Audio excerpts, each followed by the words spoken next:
Hey everybody, Nick Espinoza, your chief security fanatic here. Don't forget to subscribe.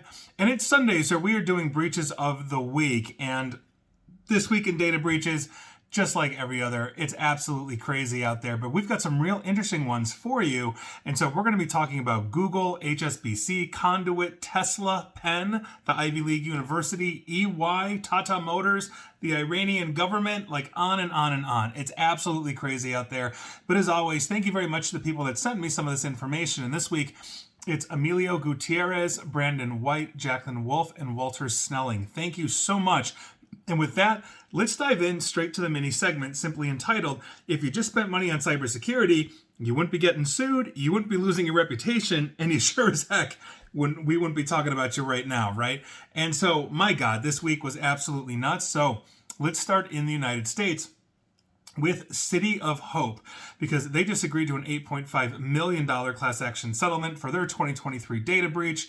And essentially, City of Hope got hit in April of 2024, or actually rather 2023, and they didn't discover it until 2024 and started sending out breach notices. So this one goes a while back, but heads up if you have anything to do with City of Hope, or if you have anything to do with MedQ Inc., because consumers who previously received a settlement notice about their December 2023 data breach may be eligible up to $5,000. Odds are you're going to get like $20. Now, the opt-out deadline is December 1st of this year, and your deadline to file a claim is December 15th. So if you use MedQ Inc., get to it. Moving on.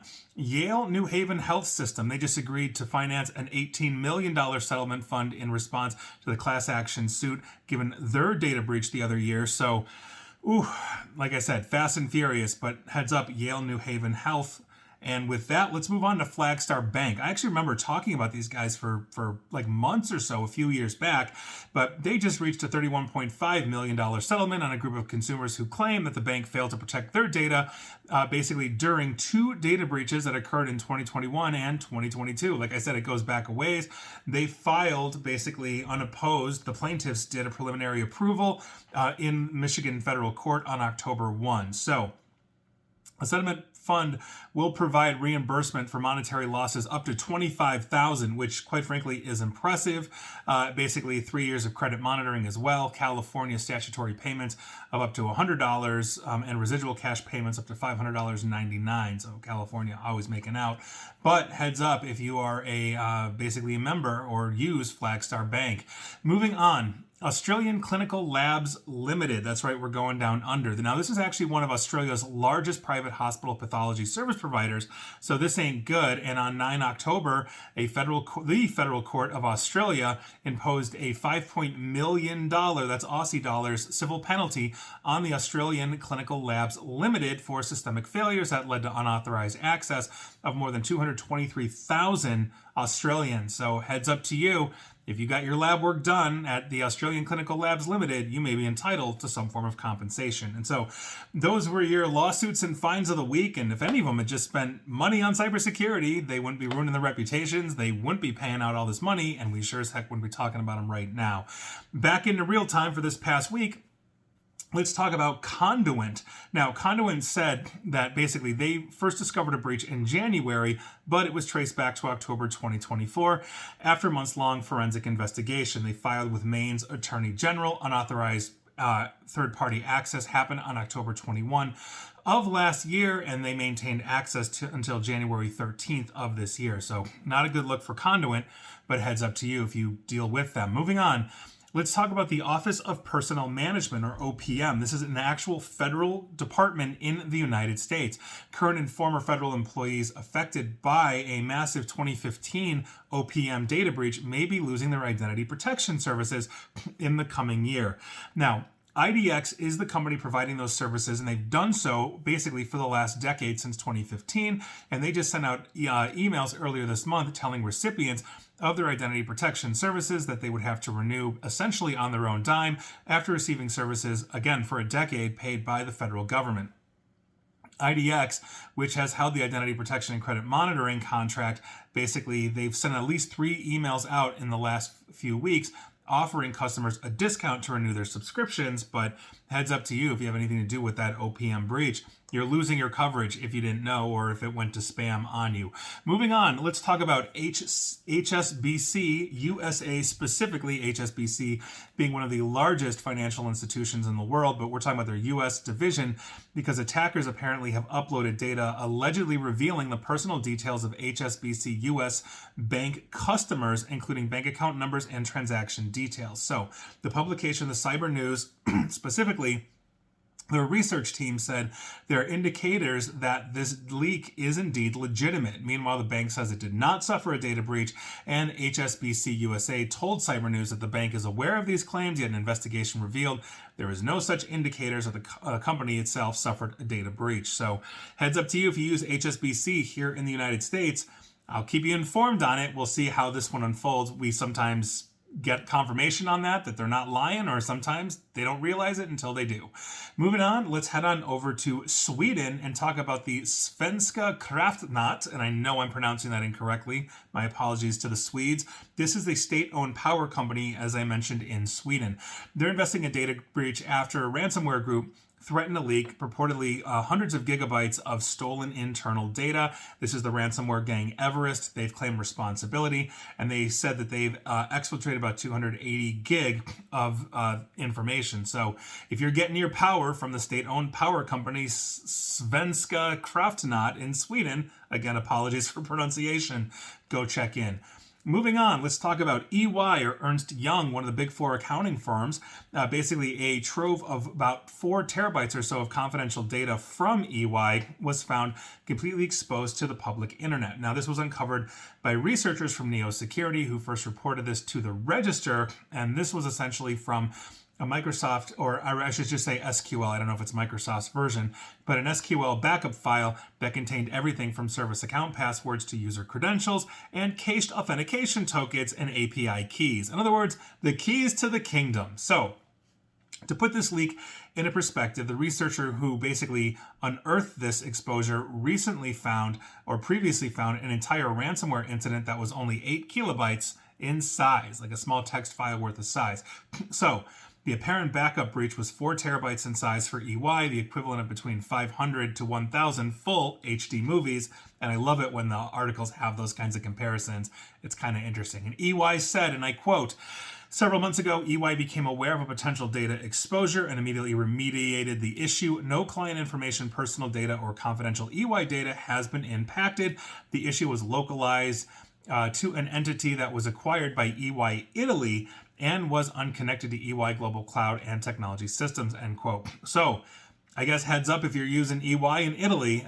Maybe this affects you, maybe not. They're saying it doesn't. Who knows? I'll let you know if I know more.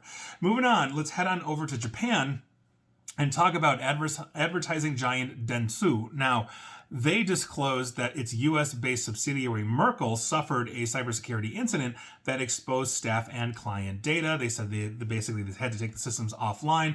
I don't know much more than that, but if you work for Dentsu, or specifically the US subsidiary Merkle, you might want to check in. Moving on, I want to give you an update on the Wakefield and Associates ongoing data breach, because this past week, Northern Montana Healthcare has declared a data breach as a result of using Wakefield for all of their Wakefield needs. Never a good look. Moving on, industry giant Tata Motors out of India, they own a whole bunch of stuff. They had a security vulnerability that has been disclosed affecting Tata Motors, exposing over 70 terabytes of sensitive corporate data, customer information, and infrastructure details through a misconfigured AWS credential system and inadequately secured API, or application programming interface. That's always how this works.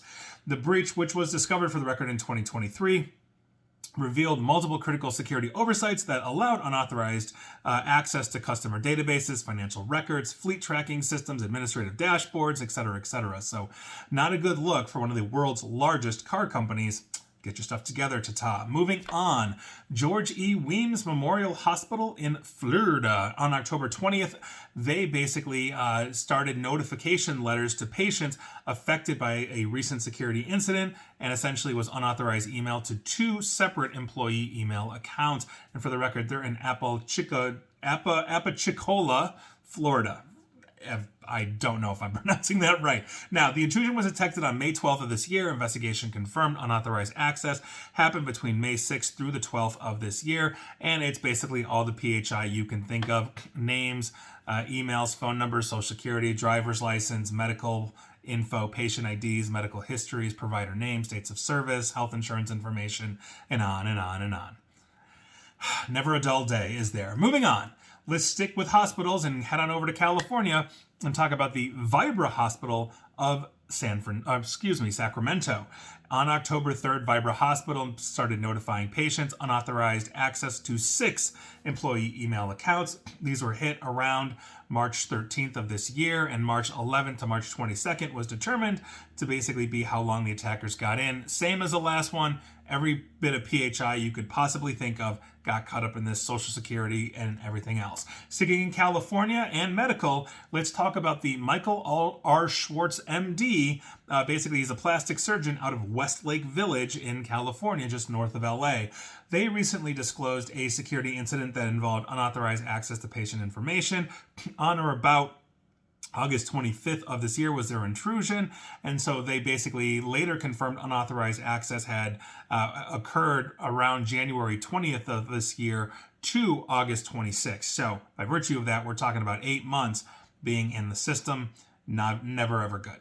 Moving on, no, actually not all the PHI you can think of as well, social security numbers, emails, all of that. Now we can move on and go to Iran, because Iran has something called Ravin Academy. It's a government-linked cybersecurity training center.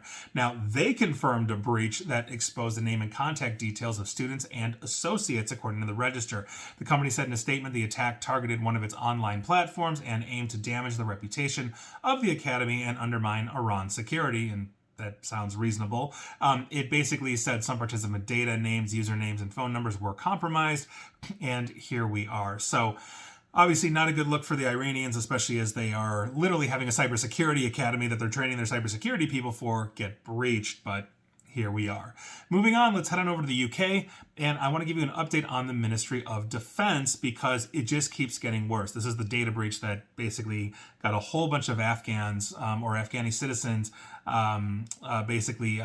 compromised in a Taliban-run regime now. We now know that at least 49 relatives and colleagues of Afghans in this data leak have now been killed. This is according to research that was submitted to the Parliamentary Committee in the UK. And this is basically a first on-the-ground research into 350 people affected in Afghanistan in the UK or elsewhere. They found of the 231 respondents who received notification from the Ministry of Defense that their data had been leaked, 49 responded that either a colleague or a family member had been killed as a result of this data breach. Data breaches can kill you. I'm not kidding, depending on the country you're in, the regime you're in, the sensitivity of the data. It's not good. And this isn't good at all. And so the UK has got some answering to do here. And they have been trying to answer this, but it's not enough. People are literally dying as a result of this data breach. That's never a good look. Moving on, let's head on over back to the United States and talk about anime and manga publisher Viz Media. They claim to have had more than 250 gigs of stolen data, basically sensitive data stolen from its systems after a vice president's account was compromised there. So infiltration of the senior employee's account facilitated access to Viz Media's Google Drive, Google accounts, employee IDs, internal dashboard, as well as MediaBox's royalty management dashboard, which allowed for the theft of emails, non-disclosure agreements, licensing deals, business plans, employee credentials, social security numbers, and on and on and on. So if you work for or use Viz Media for your anime and manga publishing needs, you might want to check in. Moving on. Travere Therapeutics on October 24th of this year, they reported to Massachusetts confirming that personal information belonging to current and former personnel had been compromised, and at least 50 people are caught up in this. So heads up, Travere Therapeutics employees. Moving on, Elmcrest Children's Center, they recently announced a cybersecurity incident in which an unauthorized user gained access to their system and then copied certain files. This security incident impacted the personal information of an unknown number of individuals. We are talking about personally identifiable information and personal health information, which includes at least names, dates of birth, and medical info. I don't have much more than that, but if you've got a kid at Elmcrest Children's Center or you work there, heads up to you. And finally, I want to do two finalies for you today.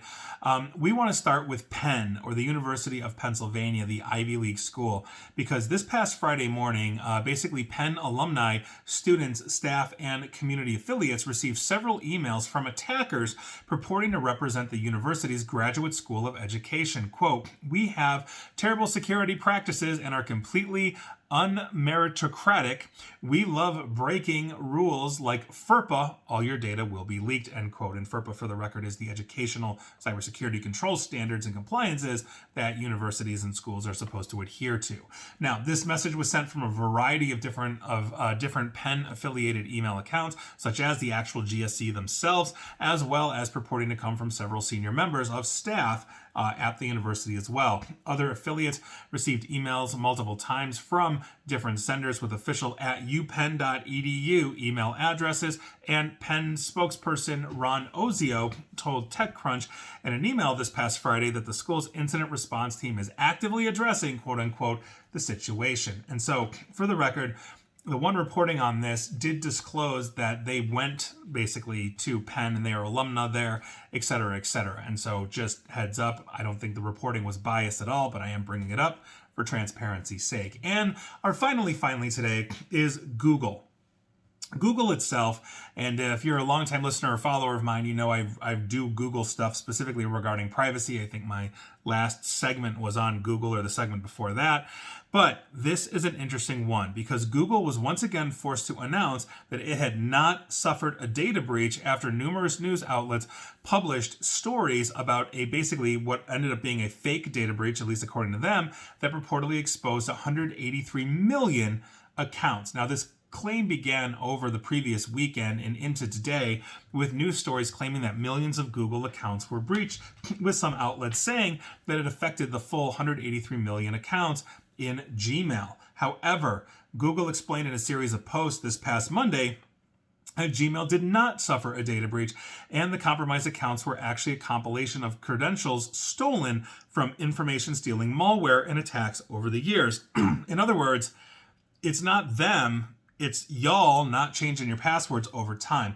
And to quote Google's statement, and I quote, "Reports of Gmail security breach impacting millions of users are false. Gmail's defenses are strong and users remain protected." Excuse me. I continue. "The inaccurate reports are stemming from a misunderstanding of InfoStealer databases, which routinely compile various credential theft activity occurring across the web.